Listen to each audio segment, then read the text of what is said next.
ശക്തിശാലിനിയായ ദേവിയുടെ അവതാരപ്പിറവിക്ക് കാരണമെന്തായിരുന്നു?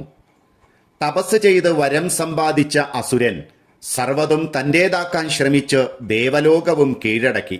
ഛിന്ന ഭിന്നമായി പലയിടങ്ങളിൽ ദേവന്മാർ കരഞ്ഞു ജീവിച്ചു. കരഞ്ഞതുകൊണ്ട് ഉയർച്ചയില്ല. ഒന്നായി ചേർന്ന് മുന്നോട്ട് പോയാലാണ് പുരോഗതിയുണ്ടാകൂ എന്ന് മഹാവിഷ്ണുവിന്റെ ഉപദേശം ശ്രവിച്ചു.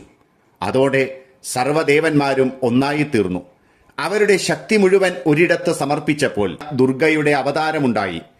എല്ലാവരും ആയുധങ്ങൾ കൂടി കൊടുത്തപ്പോൾ ആ ജഗദംബിക മഹിഷാസുരനെ വിജയിച്ചു.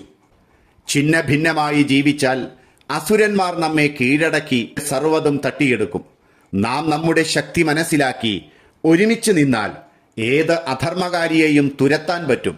ദേവശക്തി ഒന്നിക്കുക, നമ്മുടെ ഉള്ളിലുള്ള ദേവചൈതന്യം വർദ്ധിപ്പിക്കുക, അങ്ങനെ ജീവിത വിജയം നേടുക.